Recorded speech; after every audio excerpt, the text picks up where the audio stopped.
नमस्कार। देख रहे हैं सबसे तेज न्यूज़। कोरोना महामारी के बीच अब भारत के कई राज्यों में बर्ड फ्लू के मामले बढ़ते जा रहे हैं। राजस्थान, मध्य प्रदेश, झारखंड, हरियाणा और हिमाचल प्रदेश में इस वायरस को लेकर अलर्ट बर्ड फ्लू आउटब्रेक जारी कर दिया गया है।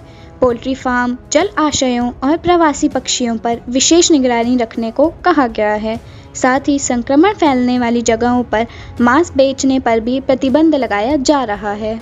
दिसंबर 2020 में जापान, साउथ कोरिया, वियतनाम और 4 यूरोपीय देशों में बर्ड फ्लू के मामले आने शुरू हो गए थे। अब ये भारत के कई हिस्सों में फैल चुका है। आइए जानते हैं कि आखिर बर्ड फ्लू होता क्या है और ये कैसे फैलता है। क्या होता है बर्ड फ्लू? बर्ड फ्लू एक वायरस इन्फेक्शन है जिसे एवियन इन्फ्लुएंजा भी कहते हैं। यह एक पक्षी से दूसरे पक्षियों में फैलता है।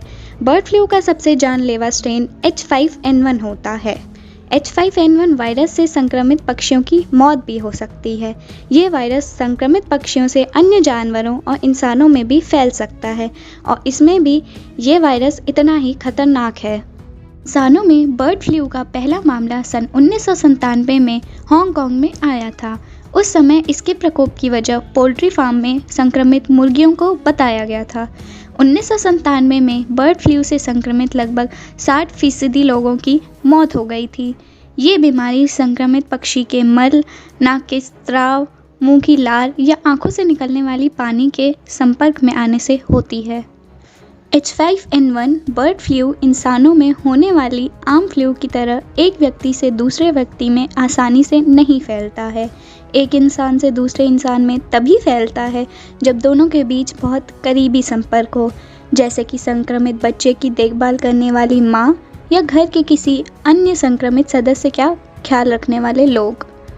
बर्ड फ्लू प्रवासी जलीय पक्षियों, खास तौर से जंगली बत्तख से प्राकृतिक रूप से फैलता है। इन जंगली पक्षियों से वायरस घरेलू मुर्गियों में फैल जाता है। जंगली पक्षियों से बीमारी सूअरों और गधों तक भी फैल जाती है। साल 2011 तक ये बीमारी बांग्लादेश, चीन, मिस्र, भारत, इंडोनेशिया और वियतनाम में फैल चुकी थी। इंसानों में कैसे फैलता है बर्ड फ्लू? बर्ड फ्लू इंसानों में तभी फैलता है जब वो किसी संक्रमित पक्षी के संपर्क में आए हों। ये करीबी संपर्क कई मामलों में अलग अलग हो सकते हैं। कुछ लोगों में ये संक्रमित पक्षियों की साफ सफाई से फैल सकता है। कुछ रिपोर्ट्स के मुताबिक चीन में पक्षियों के बाजार में फैला था। संक्रमित पक्षियों से दूषित पानी में तैरने, नहाने या मुर्गों और पक्षियों की लड़ाई छुड़वाने वाले लोगों में भी बर्ड फ्लू का संक्रमण हो सकता है।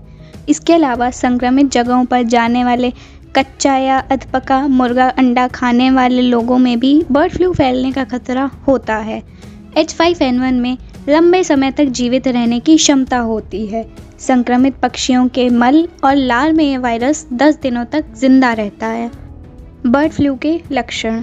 बर्ड फ्लू होने पर आपको कफ, डायरिया, बुखार, सांस से जुड़ी दिक्कत, सर दर्द, मांसपेशियों में दर्द, गले में खराश, नाक बहना और बेचैनी जैसी समस्या हो सकती है। अगर आपको लगता है कि आप बर्ड फ्लू की चपेट में आ गए हैं तो किसी और के संपर्क में आने से पहले डॉक्टर को दिखाएं।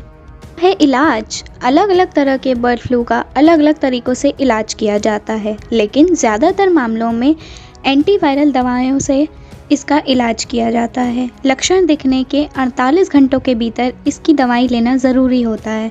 बर्ड फ्लू से संक्रमित व्यक्ति के अलावा उसके संपर्क में आए घर के अन्य सदस्यों को भी ये दवाएं ले जाने की सलाह दी जाती है, भले ही उन लोगों में इस बीमारी के कोई लक्षण ना हो।